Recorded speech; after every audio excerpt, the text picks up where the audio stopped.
warahmatullahi wabarakatuh. Kelompok 4, coba aja dulu, nanti pasti bisa. Yang kami dari kelompok 4, pemrograman komputer kelas C, Prodi Pendidikan Matematika semester 6. Di sini kami akan menjelaskan terkait pengembangan aplikasi materi pola bilangan.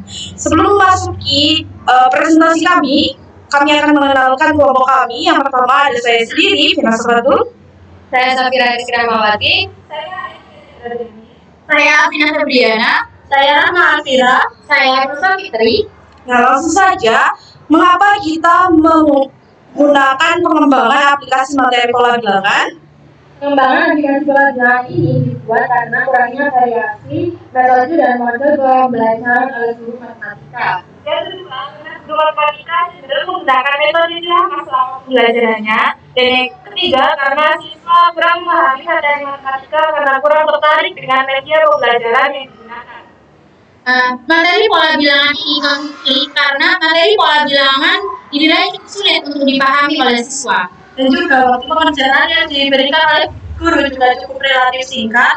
Jadi dengan adanya aplikasi ini diharapkan siswa dapat mengerjakan soal dimanapun dan kapanpun. Pada video kali ini kami akan membahas 3 poin. Untuk yang pertama terkait dengan laporan pengembangan aplikasi game pola bilangan. Yang kedua, rancangan flowchart aplikasi game pola bilangan. Yang ketiga, rancangan coding aplikasi pola bilangan. Ya, langsung saja masuki pembahasan yang pertama, yaitu laporan pengembangan aplikasi game. Tidak, ya masuk ke bagian laporan buatan flowchart dan coding. Di sini hal yang pertama kami kerjakan adalah perencanaan pengembangan menggunakan aplikasi Trello. Ya, bagi yang belum tahu apa itu aplikasi Trello adalah aplikasi untuk manajemen project. Ya. Lalu di sini kita ada tampilan board dari Trello itu seperti ini. Kita membuat satu board di sini. Nah, di sini ada 3 list, yaitu to do, dan done. Nah, yang pertama kita masuk ke to do. To do ini kelompok kami akan menyusun, mengevaluasi dan memperbaiki beberapa tugas selama 16 pertemuan. Jadi di sini kita list kita buat card apa aja yang akan kita lakukan selama 16 pertemuan nanti. Nah, di antaranya di sini ada membuat studi kasus, membuat rencana flowchart, memasukkan studi kasus, membuat coding, merekam perkembangan, lalu memperbaiki flowchart, lalu membuat laporan, lalu memperbaiki laporan, menyusun pertanyaan, lalu ada survei juga. Nah, setelah to-do ini kita buat, maka kita akan masuk ke doing atau apa yang kita kerjakan saat itu. Nah, di sini kita sudah memasuki tugas pertemuan 6 sampai dengan 7, maka di sini doing kita masukkan di list doing card ini ya. Seperti pada tampilan di sini. Nah, di sini ada checklist di mana anggota kita ada 6, maka di sini ada pembagian tugasnya ada 6. Jadi nanti anggota kita siapa yang sudah selesai maka akan men-checklist bagiannya masing-masing. Jadi kita bisa tahu nih anggota kelompok kami itu siapa aja yang sudah mengerjakan atau yang belum, dan yang belum nanti kita bisa reminder. Maka nanti jika teman kita ada yang belum mengerjakan maka bisa kita ingatkan. Nah, di sini doing itu ada beberapa. Jadi yang setelah card yang di list to do itu jika kita kerjakan pada pertemuan itu maka kita pindah ke doing. Seperti itu. Lalu selanjutnya setelah doing kita sudah selesai, checklist sudah semuanya, anggota sudah mengerjakan semuanya, maka kita pindah ke done atau sudah selesai. Nah, di sini seperti tampilan ini, nah checklist ini sudah penuh full dari 6 anggota sudah selesai, maka kita bisa pindahkan penugasan itu ke, dan di sini sudah ada banyak sekali penugasan yang sudah kami kerjakan, yaitu diantaranya sudah membuat studi kasus, sudah membuat flowchart, lalu sudah membuat program, lalu sudah membuat case slide tentang studi kasus, lalu sudah memperbaiki flowchart dan juga coding. Ya, untuk pembagian di sini flowchart dan coding, untuk flowchart yang mengerjakan yaitu Safira dan juga Alvina. Dan untuk coding yang mengerjakan yaitu 4 orang, ada Nur Safitri, Rahma Alvira, Etika Chandra, dan juga saya sendiri, Vina Safatul. Selanjutnya pengembangan flowchart. Baik, selanjutnya ini adalah tampilan dari flowchart program yang akan kita buat. Untuk penjelasan lebih lanjut, kami akan menjelaskannya pada website Draw.io. Di sini saya akan menjelaskan tentang flowchart program yang akan kita buat. Nah, yang pertama ini kita bisa memberikan terminator, yaitu kita isi dengan mulai. Selanjutnya kita akan input data, yaitu kita memasukkan nama. Setelah memasukkan nama, di sini ada decision, yaitu sebuah pilihan yang akan kita berikan menu utama. Nah, di sini kita bisa memilih untuk menampilkan soal pelabelan ganjil atau pelabelan genap. Ini termasuk sebuah proses. Ketika dia memilih, maka ini akan dijalankan. Selanjutnya, kita akan memberikan input data lagi, yaitu memasukkan jawaban. Untuk selanjutnya, setelah memasukkan jawaban, kita memeriksa jawaban, apakah itu benar, salah, dengan berbentuk belah ketupat, digunakan untuk mengambil keputusan terhadap suatu kondisi. Kalau dia jawaban benar, jadi skornya bertambah, berbentuk persegi panjang. Kalau jawabannya salah, skornya tetap juga berbentuk persegi panjang. Habis itu menampilkan skor dan nama itu berbentuk jajar genjang, data input atau output, dia itu menyatakan data tertentu yang terkait pada suatu flowchart. Setelah itu, coba sekali lagi berbentuk belah ketupat, decision. Habis itu kalau dia tidak mau coba lagi, ini di sini ada selesai. Kalau mau iya, langsung balik ke menu utama. Jadi flowchart itu sebuah jenis diagram yang mewakili algoritma atau proses yang menampilkan langkah-langkah dalam bentuk simbol-simbol grafik dan urutannya dihubungkan dengan panah. Diagram ini mewakili ilustrasi atau menggambarkan penyelesaian masalah dan juga dapat digunakan untuk menganalisis, mendesain, atau memanajemen sebuah proses atau program di berbagai bidang. Sini selanjutnya saya akan memvisualisasikan dari codingan yang telah kelompok kami buat. Tampilan pertama akan muncul tulisan "Selamat datang pada game pola bilangan ganjil dan genap". Kemudian tampilan selanjutnya ada masukkan nama. Jadi di sini pemain akan memasukkan namanya sendiri.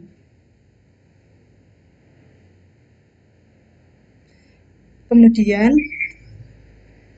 ditampilkan ada dua pilihan menu, yaitu yang pertama pilihan ganjil dan yang kedua pilihan genap. Di sini pemain akan dapat memilih soal bilangan ganjil dahulu atau genap dahulu.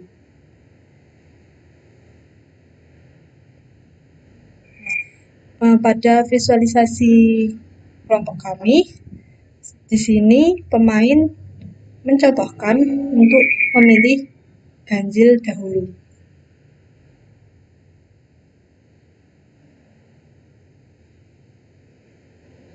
Kemudian, kita akan mengerjakan soal pola bilangan ganjil, di mana di dalam program ini ada 5 soal pola bilangan ganjil dengan pilihan ganda A, B, C, dan D. Kemudian, setelah kita mengerjakan semua soal tersebut, maka program ini akan menampilkan nilai kita, di mana terdapat nama, jumlah jawaban benar, jumlah jawaban salah, dan total skor kita. Kemudian akan ada decision, di mana ada pilihan, apakah kita mau bermain lagi atau tidak. Jika kita mau bermain lagi, maka kita bisa klik iya.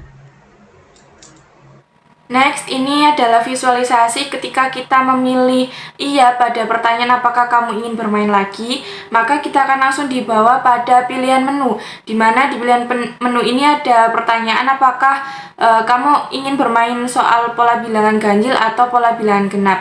Nah, di sini adalah tampilan ketika kita memilih game soal pola bilangan genap, maka kita akan langsung disuguhkan dengan soal-soal dari game pola bilangan genap. Ada 5 soal dengan pilihan jawaban A, B, C, dan juga D.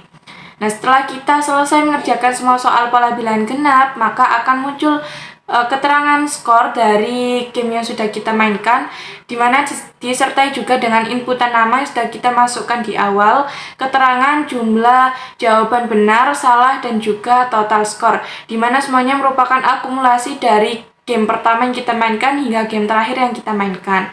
Setelah itu akan muncul pertanyaan lagi, apakah kamu ingin bermain lagi atau tidak? Jika iya, maka akan kembali kepada pilihan menu, jika tidak, maka game berakhir.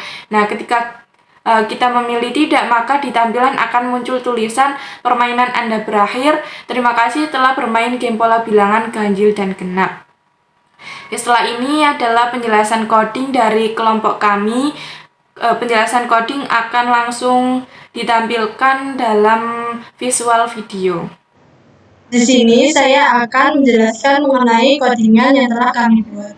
Selanjutnya, saya akan menjalankan codingan dari program yang telah kami buat.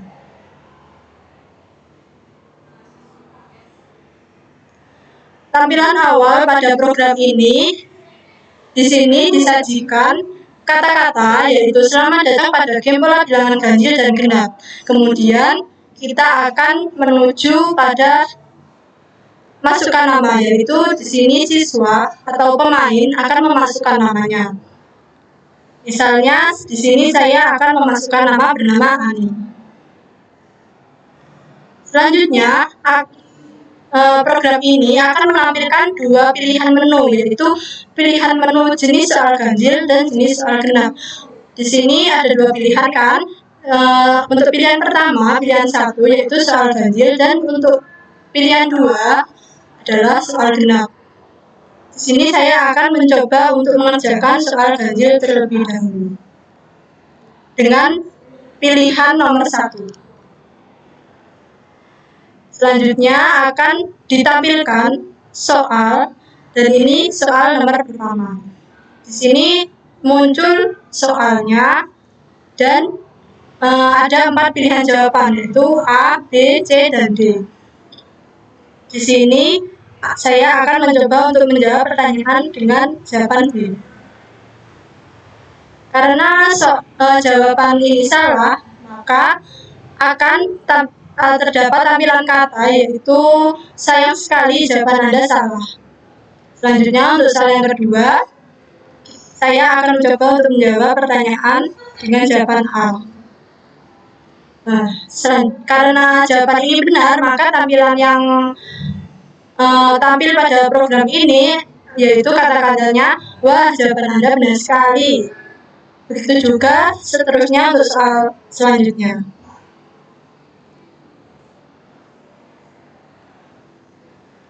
Setelah kita mengerjakan beberapa soal tadi, akan ditampilkan hasil. Hasil ini akan berisi nama, jumlah jawaban benar, jumlah jawaban salah, dan total skor Anda.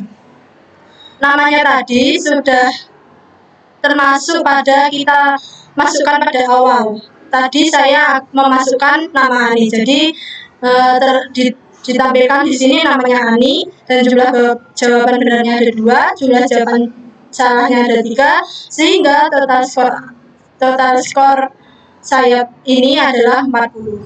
Karena 40 ini kurang dari 70, nilainya kurang dari 70, maka program ini akan menampilkan kata-kata, kamu perlu belajar lagi nih, ayo semangat. Selanjutnya, setelah ditampilkan hasil, kita akan diberi pertanyaan, apakah ingin bermain lagi atau tidak.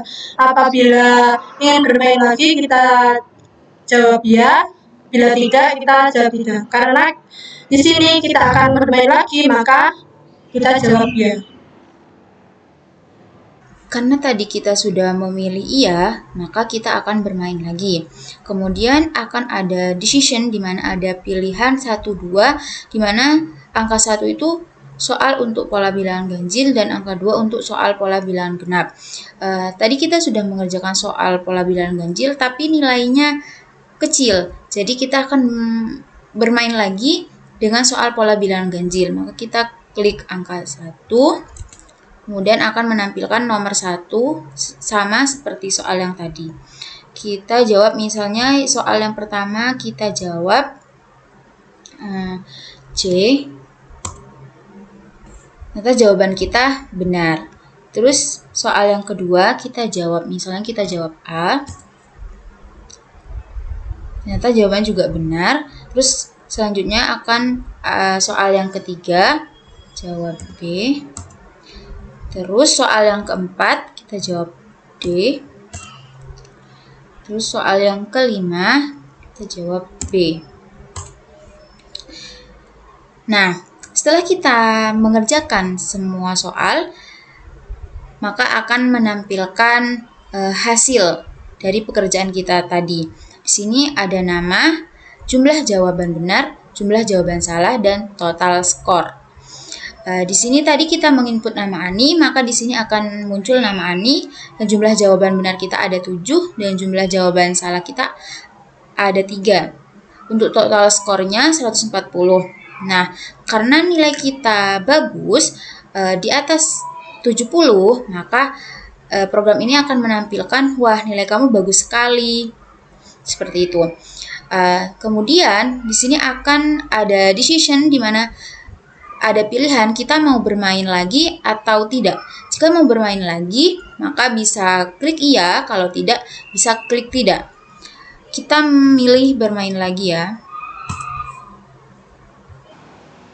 Iya lanjut, karena tadi sudah membahas terkait soal ganjil, maka sekarang kita akan mencoba yaitu soal genap. Di sini kita akan melanjutkan atau tidak ya. Kita tulis ya.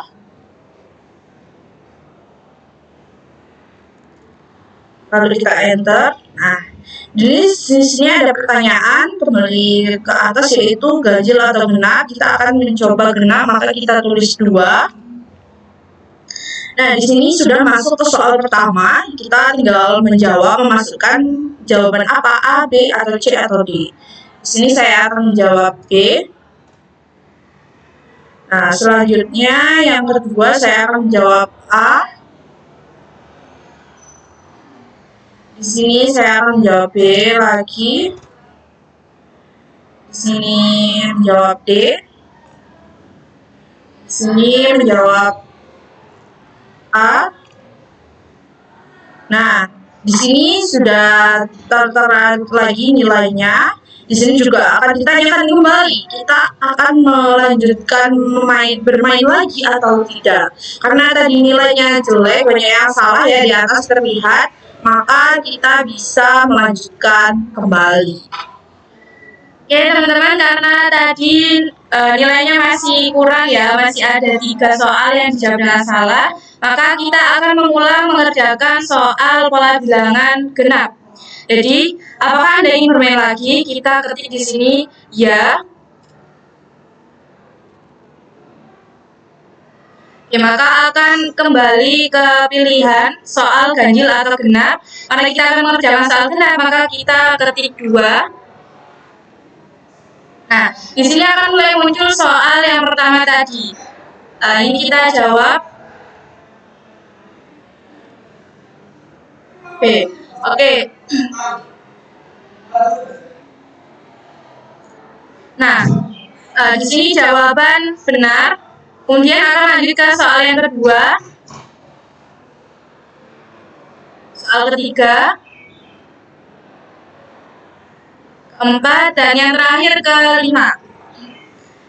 Oke, di sini bisa dilihat hasilnya. Tadi inputan nama yang dimasukkan adalah Ani dengan jawaban benar senilai 14, jawaban salah 6 dengan total skor nilai 280. Karena nilainya sudah termasuk bagus, maka di sini akan muncul tulisan wah nilai kamu bagus sekali. Nah, karena sudah bagus, maka kita bisa mengakhiri game ini. Jadi di sini kita tulis tidak. Oke, permainan telah berakhir. Demikian video dari kelompok kami. Kurang lebihnya kami mohon maaf. Assalamualaikum warahmatullahi wabarakatuh.